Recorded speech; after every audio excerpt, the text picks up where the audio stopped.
Book Tales Audio presents The Case of the Missing Will by Agatha Christie. The problem presented to us by Miss Violet Marsh made rather a pleasant change from our usual routine work.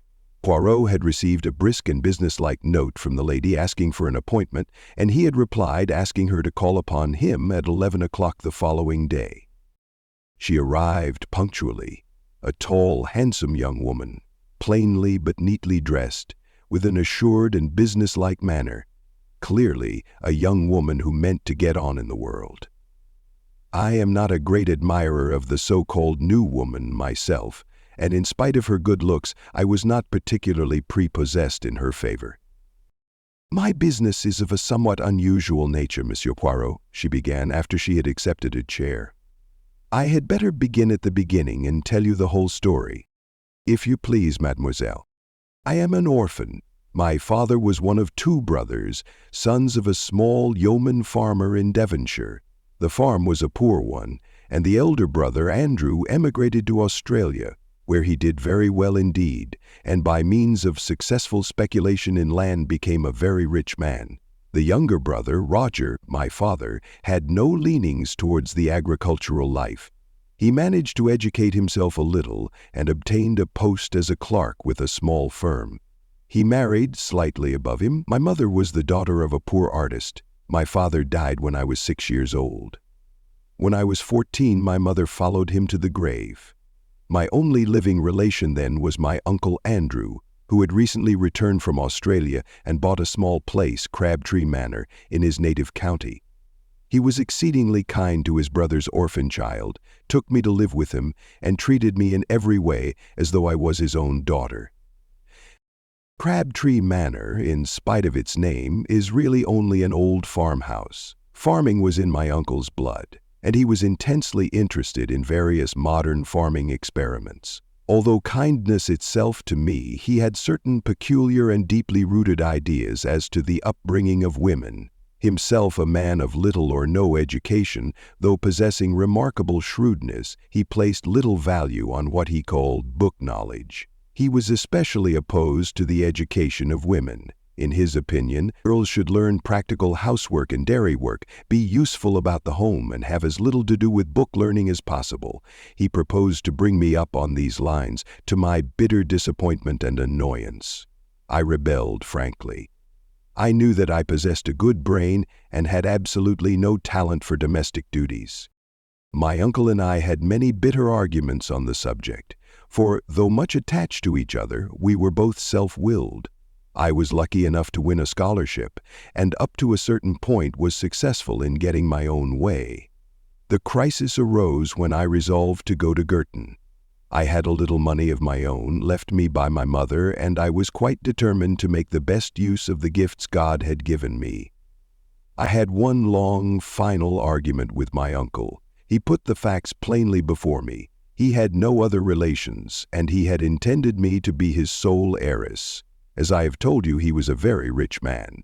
If I persisted in these new-fangled notions of mine, however, I need look for nothing from him. I remained polite but firm. I should always be deeply attached to him, I told him, but I must lead my own life. We parted on that note. "You fancy your brains, my girl," were his last words. "I've no book learning, but for all that I'll pit mine against yours any day. We'll see what we shall see." That was 9 years ago. I have stayed with him for a weekend occasionally, and our relations were perfectly amicable, though his views remained unaltered. He never referred to my having matriculated, nor to my B.Nc. For the last 3 years his health had been failing, and a month ago he died. Footnote. I am now coming to the point of my visit. My uncle left a most extraordinary will. By its terms, Crabtree Manor and its contents are to be at my disposal for a year from his death, during which time my clever niece may prove her wits, the actual words run. At the end of that period, my wits having proved better than hers, the house and all my uncle's large fortune pass to various charitable institutions. Sadly, it is a little hard on you, mademoiselle, seeing that you were Mr. Marsh's only blood relation. I do not look on it in that way.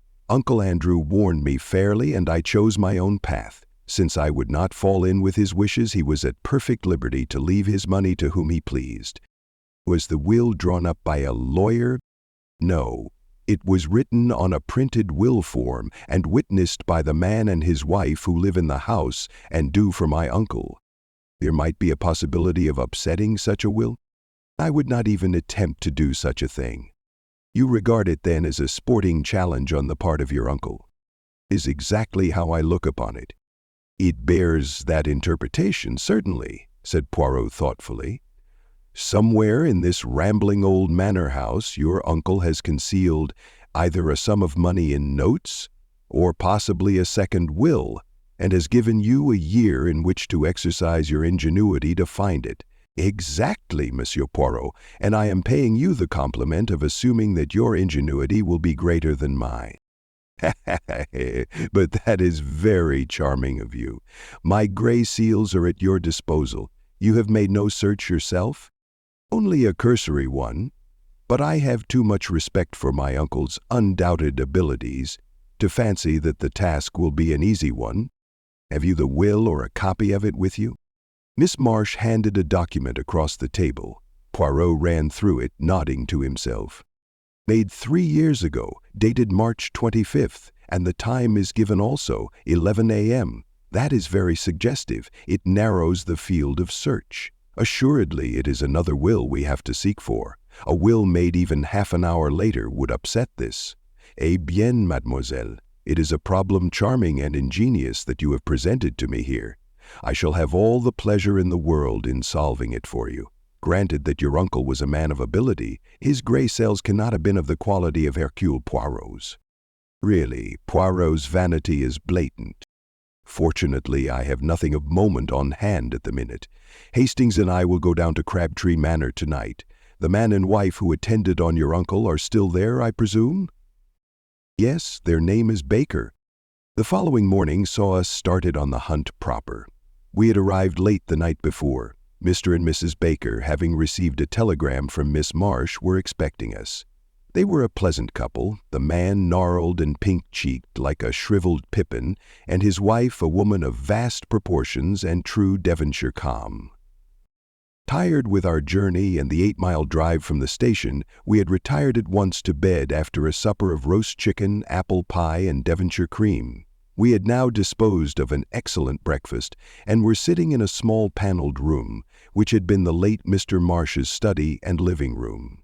A roll-top desk stuffed with papers all neatly docketed stood against the wall, and a big leather armchair showed plainly that it had been its owner's constant resting place.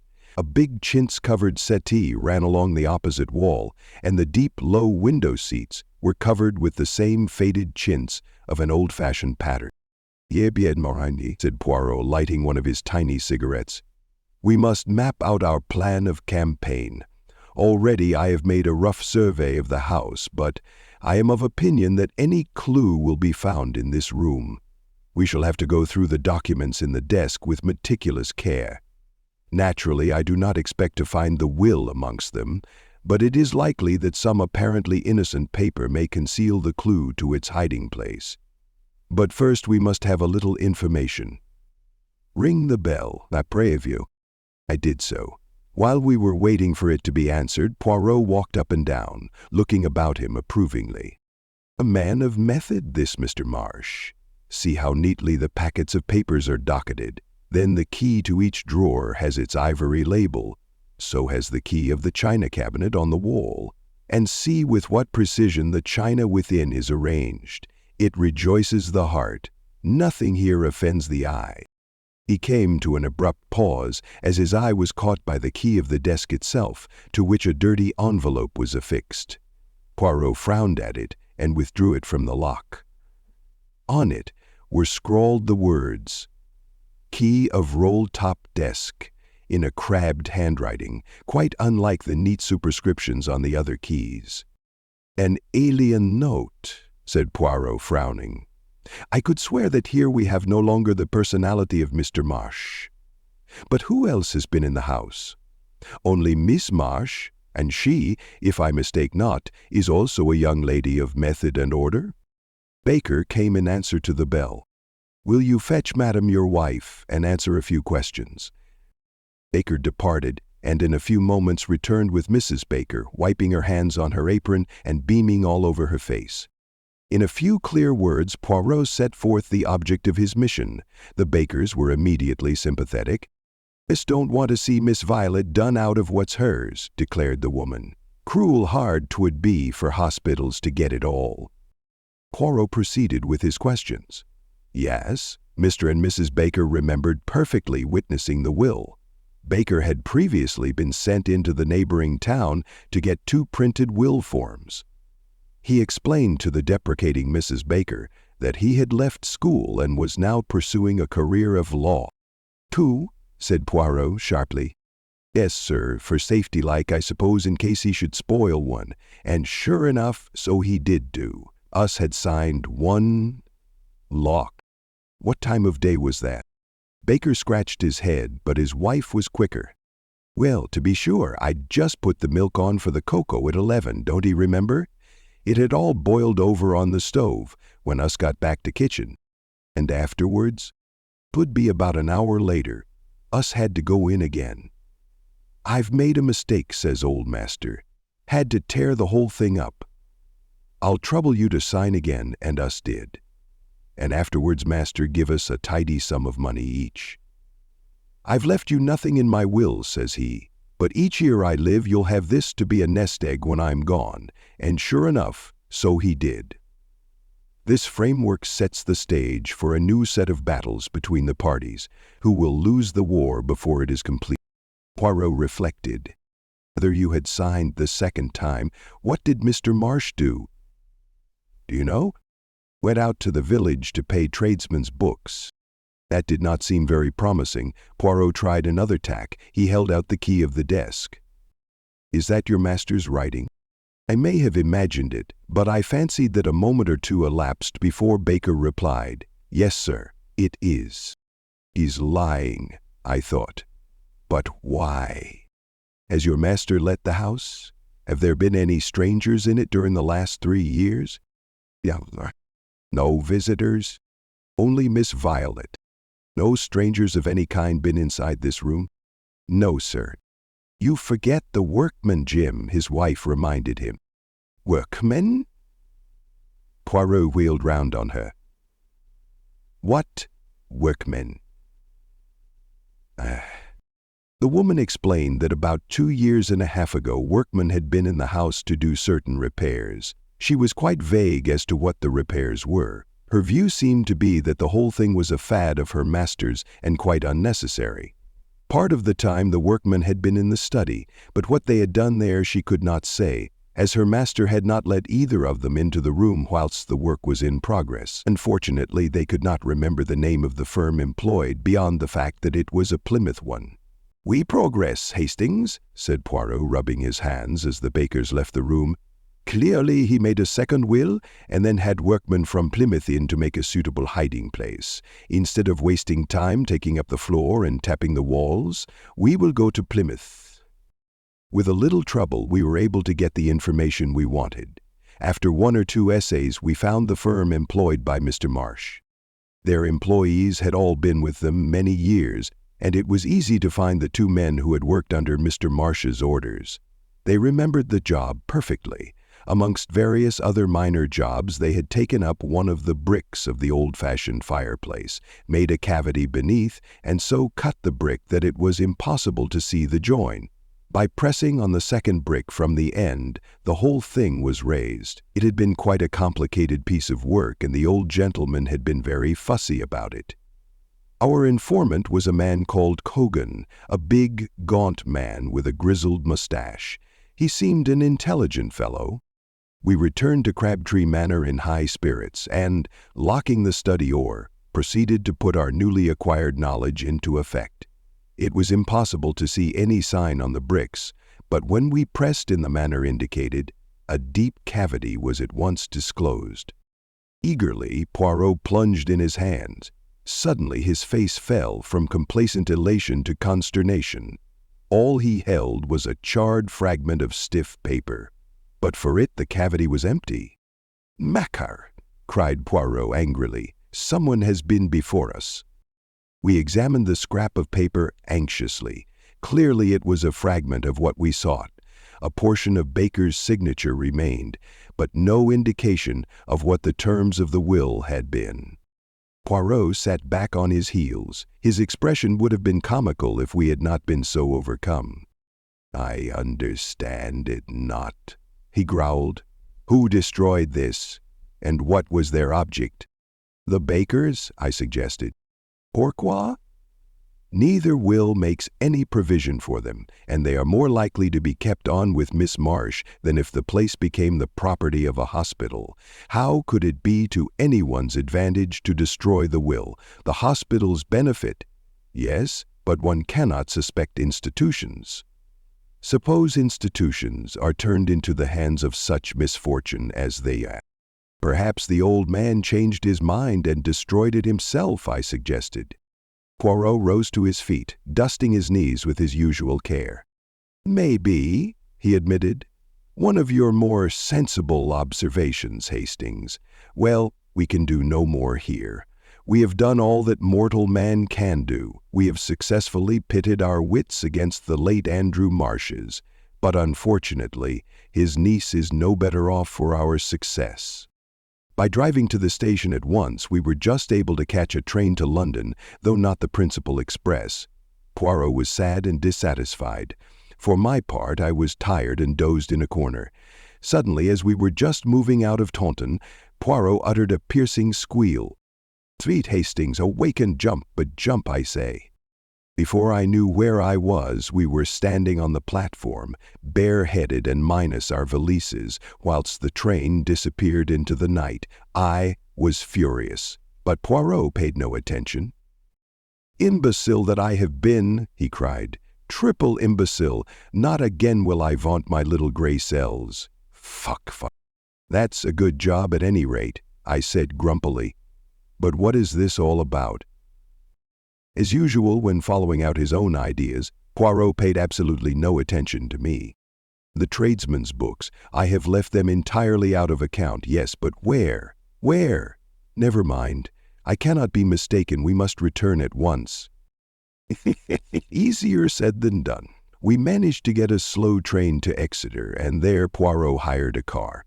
We arrived back at Crabtree Manor in the small hours of the morning. I pass over the bewilderment of the Bakers when we had at last aroused them. Paying no attention to anybody, Poirot strode at once to the study. "I have been, not a triple imbecile, but 36 times one, my friend," he deigned to remark. "Now, behold." Going straight to the desk, he drew out the key and detached the envelope from it. I stared at him stupidly. How could he possibly hope to find a big will form in that tiny envelope? With great care, he cut open the envelope, laying it out flat. Then he lighted the fire and held the plain inside surface of the envelope to the flame. In a few minutes, faint characters began to appear. "Look, mon ami," cried Poirot in triumph. I looked. There were just a few lines of faint writing, stating briefly that he left everything to his niece, Violet Marsh. It was dated March 25, 12:30 p.m., and witnessed by Albert Pike, confectioner, and Jessie Pike, married woman. "But is it legal?" I gasped. "As far as I know, there is no law against writing your will in a blend of disappearing and sympathetic ink. The intention of the testator is clear, and the beneficiary is his only living relation. But the cleverness of him! He foresaw every step that a searcher would take, that I, miserable imbecile, took. He gets 2 will forms, makes the servant sign twice, then sallies out with his will written on the inside of a dirty envelope and a fountain pen containing his little ink mixture. On some excuse, he gets the confectioner and his wife to sign their names under his own signature. Then he ties it to the key of his desk and chuckles to himself. If his niece sees through his little ruse, she will have justified her choice of life and elaborate education and be thoroughly welcome to his money." "She didn't see through it, did she?" I said slowly. "It seems rather unfair. The old man really won." But no, Hastings, it is your wits that go astray. Miss Marsh proved the astuteness of her wits and the value of the higher education for women by at once putting the matter in my hands. Always employ the expert. She has amply proved her right to the money. I very much wonder, what old Andrew Marsh would have thought.